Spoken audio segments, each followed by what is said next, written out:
Welcome to the Counselling Tutor Podcast, the must-listen-to podcast for students of counselling and psychotherapy. Here are your hosts, Rory Lees-Oakes and Ken Kelly. Hello and welcome to episode 57 of the Counselling Tutor Podcast with me, Rory Lees-Oakes, and as always, my colleague in the heuristic world, Mr. Ken Kelly. It's good to be here, especially in the heuristic world. I don't know what that is, but I'm hoping you're going to tell me, Rory. What's a heuristic world? It's heuristics is the philosophy of logic. So well, it's a philosophical position, and it leads us nicely onto the theory, Ken, as we move through this podcast. Yes, and a great episode that we have as well. We're going to be kicking off having a chat about implicit and explicit in counselling. We're going into theory with Rory, where we're going to be looking at existentialism, and we're going to be delving deep today.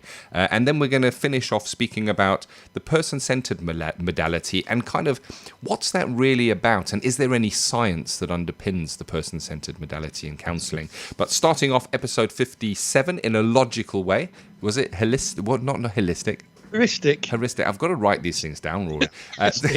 And looking at implicit and explicit in counselling. And this, of course, comes from our Facebook group. Will you share what came in there, Rory? Okay, well, it actually came from an email, so I can't say who it's from because, of course, our emails are confidential.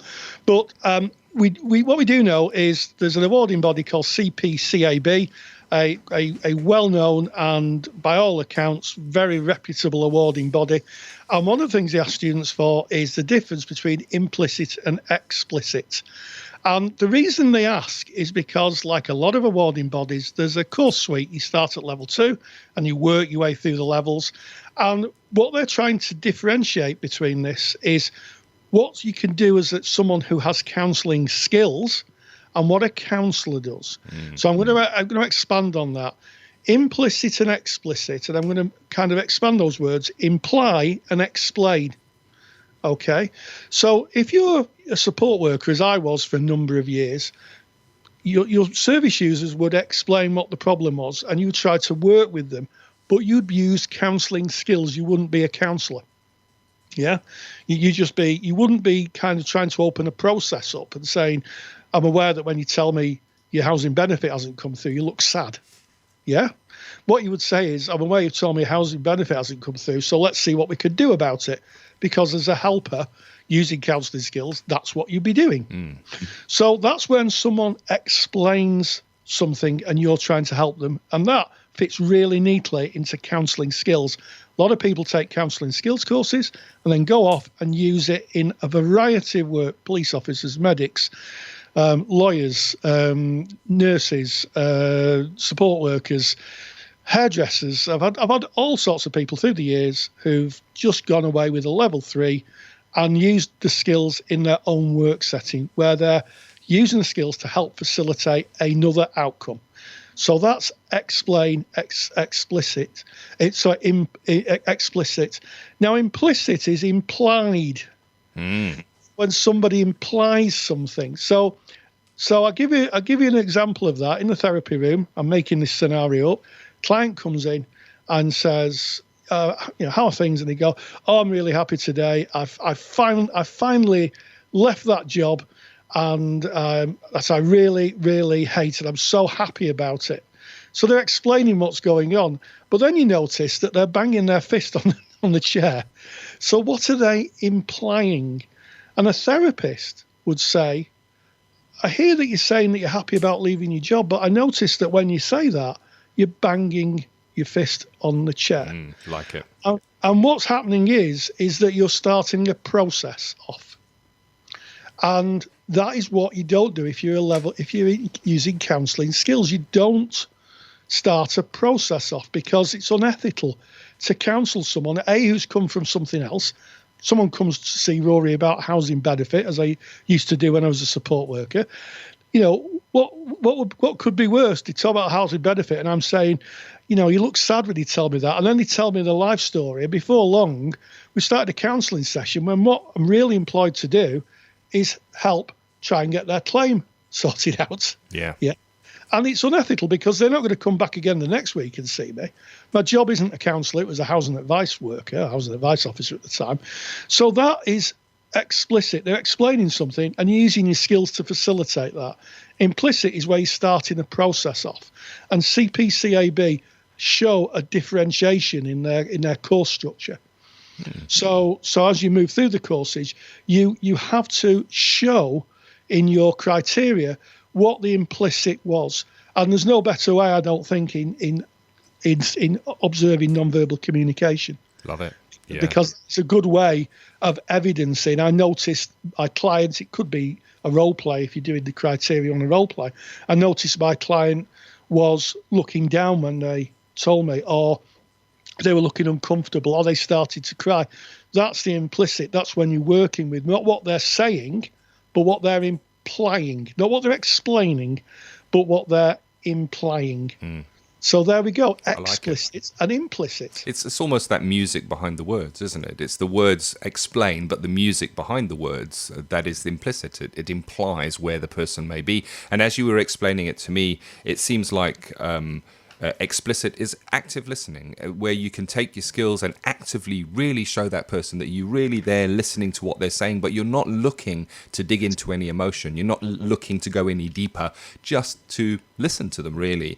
And when you were speaking about implicit, it's almost, if we look to person-centered, we talk about maybe working with the incongruence. That would be the implicit, the incongruence. The banging of the hand is showing the incongruence behind what words may be said. And that is therapeutic. And there's the big difference for me, is that the one is not necessarily therapeutic. Explicit is not therapeutic. Implicit would be therapeutic. Beautifully put, Ken. Beautifully put, absolutely. And who better to explain that than someone who's written a book on counselling skills? So there you go. You put it far better than me, Ken. Brilliant. Well, it's a great question, and thank you very much for that email. And of course, if you have a question or a topic you want to bring up for Rory and I to discuss, debate, you can do so by sending an email, if you wish to rory@counsellingtutor.com, because Rory is our academic director. He handles all the content and that we put out. And otherwise, you can go to our Facebook page, which is, go to Facebook, type in Counselling Tutor. We're the one at the top with thousands and thousands, tens of thousands of people. It was over 14,000 last time I looked. Come and knock on the door. We'll let you in and come and join in the discussion with students of counselling from all around the world. We've got some qualified counsellors in there as well, and lots of tutors as well that hang out and share their advice and guidance. We'd love to hear from you. And of course, I would love to hear from you, Rory, because you're going to be doing Theory with Rory today, Existentialism. And we spoke about this only recently on the podcast. We kind of kicked the ball around a bit, but it is based in theory, and you're going to be taking more of a theoretical look at this. Yes, we're going to have a look at existentialism because it forms the basis of a lot of therapies. Existential therapy, clearly. Person-centred therapy. Carl Rogers was really influenced by Soren Kierkegaard, who was probably the first existentialist. And also talking to friends in the TA community, as I have recently at a conference, they talk a lot about existential life positions. And I think having a handle on existentialism is really useful. And I'm going to give an example of existentialism from Alice in Wonderland. So there you have it. Well, I live in Cheshire, just down the road from Lewis Carroll, where he was born. So I really look forward to that. So without any further ado, it's Theory with Rory. Counselling Theory with Rory Lees-Oakes. In Theory with Rory today, we're going to take a little bit of a diversion from the path of counselling theory and visit philosophy, and one particular philosophy which really connects a lot of theories together and gives its name to one particular theory, existential therapy. But what is existentialism and what does it mean? So I'm going to look at that. But before we look at that, I'd like you to come with me for a trip to my kitchen where I brew up, the colloquialism I use for making a cup of tea. And the other day I was brewing up, making a cup of tea, and I opened the cutlery drawer to get a teaspoon out, and in it was a cheese knife. And for those of you who are not familiar with a cheese knife, it's effectively a knife, and it was curled up at the end 45 degrees, so the blade takes a 45-degree turn, and at the end it has 2 points on. and a V in the middle. And the idea is that you could cut your cheese with one hand using the blade of the knife, then niftily turn the knife over, stab the points of the knife into the cheese, and then transport the cheese from where the cheese is to either another plate or your bread. And it struck me that the cheese knife only existed because someone invented it. In other words, at some point, someone got fed up of using a knife and fork to cut cheese, or maybe just a knife, and decided that another device was useful. They may have drawn a picture of it. They may have had some prototypes. But one thing we know for certain, the knife did not exist before the thought of its existing took place. It had to be created. And in existential ideas, we sometimes call that essence precedes existence. In other words, a thought of something precedes something existing. Someone had to invent the knife before they made it. So why is that important? Well, essence precedes existence was the thinking that humanity had about the human condition for thousands of years. Even Plato and Socrates talked about people having an essence, human beings having an essence, some kind of built-in purpose. And through the years, religions have kind of taken the place of the philosophers, and up till the 1940s, it was believed that God created human beings and they created with an essence, and then that essence was lived out in the way they existed in their lives. But at the end of the Second World War, intellectual thinking shifted. And the reason it shifted was because of the horrors of the concentration camps and the Holocaust. It questioned a lot of ideas of the human condition, including if people were good, what drove people to this kind of barbarity to their fellow human beings. But one particular theorist, Jean-Paul Sartre, a French philosopher, decided he was going to change or think about the way that people existed. And as I said earlier, essence precedes existence. He switched that round. In other words, he said existence precedes essence. And the whole idea of existentialism is that we're born to a world that has no meaning, and we make our own meanings. In other words, we turn up in the world and we have to kind of fit in the best we can. And one of the difficulties that Sartre talked about was that man was free. If they're free from religious thought, they can be anything they want to be. They're not guided by religious moral principles. But then that leaves a gap. And that gap is, what do you exchange it for to live a reasonable life? And that's where Sartre believed anxiety came from. The fact that we had to find our own meaning in life, and that anxiety went hand in hand with being an existentialist, because there was no clear plan, there was no grand scheme that one could rely on or fall back on. In fact, quite the opposite. You were out there on your own and you had to make sense of it. So how does this really link with modern day therapies? Well, I've been practicing for quite a few years, and one of the things that I've noticed is that people in therapy try to make sense of their life. It could be bereavement, living without a loved one. It could be loss of health. It could be loss of innocence if someone had been abused as a child. But all of these are very existential positions, because when people come to therapy, they're trying to make sense of their lives in sometimes very senseless situations. Things like natural disasters or terrorist bombing outrages will leave people asking the fundamental questions: why me? Why did it happen to me? And we hear this so much. And part of a therapist's work is to work with the meanings clients give. And it wasn't lost on certainly one theorist, Carl Rogers, who we know studied the work of a philosopher called Soren Kierkegaard, and he was a theist existentialist. So effectively, theists believe that the world is created, and then whoever created it kind of moves on. And they refute what's called teleological ideas. And teleological ideas are the ideas that the universe is made by a creator, like a watch with cogs. There is no intelligent design in teleology.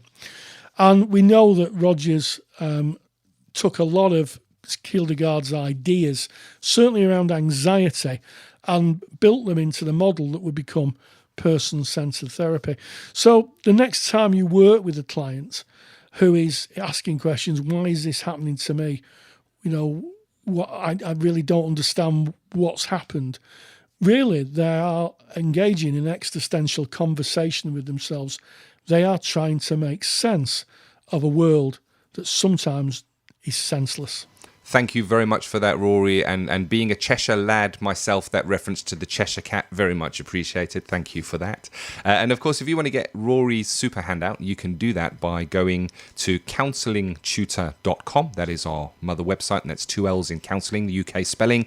Click on the homepage. You can just click on podcasts. Go to episode 57. That's today's episode. And all of the show notes are there, including Rory's handout. And of course, if you're a member of the Counselling Study Resource, or you're a member of the Handouts Vault, well, that handout is already available for you because it has been added to the Handouts Vault. But great theory on existentialism. Thank you very much. And I guess moving on, you spoke about Carl Rogers going into theory with Rory and him being influenced. And we're now going to be delving a little bit deeper into person-centered modality. And this is linked into a Facebook comment that was posted, Rory.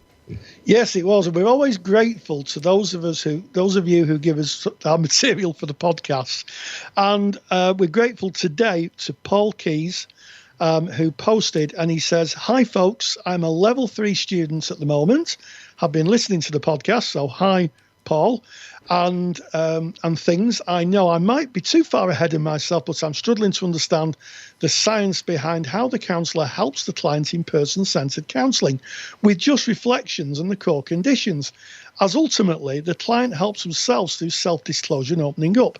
Is there a simple explanation for it? As I've had CBT and at the time was unaware of the process. Question mark.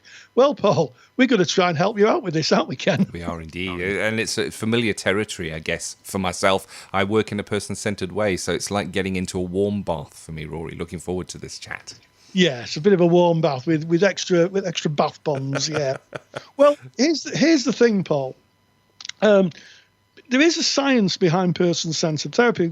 Carl Rogers was a scientist. He was a clinician. He did a lot of research, and his research was on listening to literally hundreds, if not thousands, of tape recording interviews, as he called them, between students and clients, and picking up kind of traits that clients would present and how the therapist would work with that, themes. And basically, in a nutshell, person-centred therapy realizes and kind of assumes that people have things on their worried minds that they can't talk to anybody else about without judgment and without somebody saying, well, what you should do is this, should, musts and have tos, and advice. So in person-centred therapy, the idea is that you come into a confidential environment, that you're using those facilitative conditions, you sometimes refer to as the core conditions, of empathy, congruence, and unconditional positive regard. The client feels they're able to be themselves, something that they can't be maybe in other relationships. And as such, they begin to develop their ability to be who they are. Now, I have to say, what we're looking at here is metaphysics. And it's the kind of a bit of a wedge. It's a bit like cheese, if you like. You know, metaphysics at one end is things like counselling, where it's quite difficult to get scientific evidence. It's not like gravity, where you can drop a ball and it falls to the ground every single time. But there are ways of measuring it, and it is seen as a reliable model. Right at the other end of the metaphysical scale, you have things like ghosts. And, you know, that is, again, harder to measure, but it is metaphysics. So first lesson to take away from here, Paul, is that psychology, and indeed counselling, isn't an exact science. There's not an overall paradigm. So there's not one agreement, unlike gravity. And the second is it actually works. There is something, I think, about trusting the process, Ken. Oh yeah, and there's a famous saying out there called "trust the process," and it's often quoted when relating to person-centered therapy. And I think back to my own days as a student. I remember being really interested in the theory, and I enjoyed looking at the comparative theories and looking at REBT or CBT, and looking at transactional analysis, and then comparing that to person-centered. And I felt at the time while I was studying it that there seemed to be so much more meat on the bone of the behavioral model and the psychoanalytical model, and that the person-centered was kind of, as the question kind of implies, where's the science that underpins this? And I remember going into placement, feeling this, but doing what I needed to do and working in a person-centered way as I was called for by my course, by my supervisor, and by my awarding body for my studies. But I remember very clearly taking to supervision my mistrust of this process and saying, I don't get it. I don't understand how I can just sit there and reflect back and be with this person, how they're going to find their way. And my supervisor at the time shared with me about patience and about believing and trusting that the client will find their way, as is outlined in the theory written by Carl Rogers. And I'm very glad to say that thousands of client contact hours later, I am now on a podcast talking about this subject, and there was a massive transformation that happened in front of my very own eyes by a client, and not, I guess, not from anything I did, because I was there with them and they found their own way. And I'm grateful of the guidance and that I had at the time to be able to witness that. I now believe in the process, and wow, it's magical in a way, spiritual in a way. Even Rogers, towards the end of his time, speaks of it as almost being a physical transformation. It's spoken about as self-actualization, which is Maslow, if I remember correctly, derived from there. And I just hope, Paul, that you will get to see it and experience it with a client. Yes, and before we kind of finish on this topic, let me draw a parallel. Have a listen to a choir, and a choir sings maybe your favourite song, and there is some science behind it. We can measure the octaves, we can measure the sound, the decibel level. We can even measure the heartbeats of each individual choir member. And I've just recently learned that when people sing in a choir, their heartbeats start to match each other, which is kind of interesting. But really, is that important when you're sitting listening to that wonderful singing and it becomes part of you? Because counselling is as much a way of being as it is a way of doing. Oh, I do like that, specifically when you're speaking person-centred counselling, and of course referring right back to that book. Is it what is it you say, Rory? A seminal piece of work, A Way of Being, by Carl Rogers. Unbelievable and well worth a read.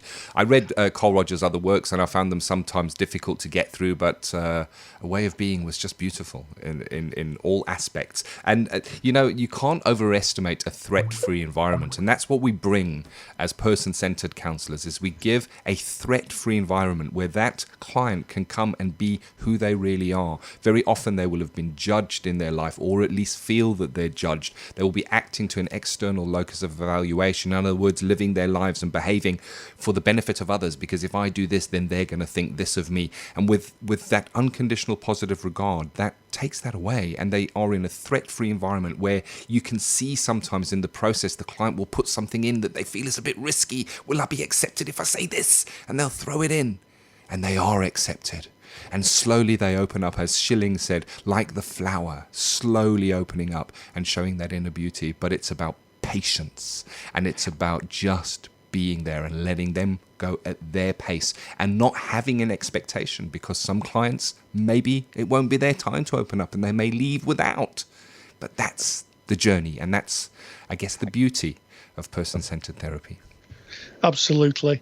And what a way to end this podcast. We've covered implicit and explicit. We've looked at existentialism and been down the rabbit hole with Alice in London. To Cheshire. The Cheshire cat that lives near Ken, apparently. It does. It does, yeah. And also we've answered Paul Key's question on what person-centered therapy is. Fantastic episode. We thank you all for listening. And as always, from me, stay grounded and stay safe. Take care. If you enjoy the topics and handouts here on the Counselling Tutor Podcast, then you will love the Counselling Study Resource. CSR was built by myself, Ken, and Rory Leesoaks to give you the support you need during your counselling studies. So get access to the world's most comprehensive collection of resources aimed at supporting you in your journey to become a counsellor. Take the stress out of your studies by visiting counsellingtutor.com/CSR. That's counsellingtutor.com/CSR. Thank you for listening to the Counselling Tutor Podcast. Find the show notes for this episode on our website at www.counsellingtutor.com.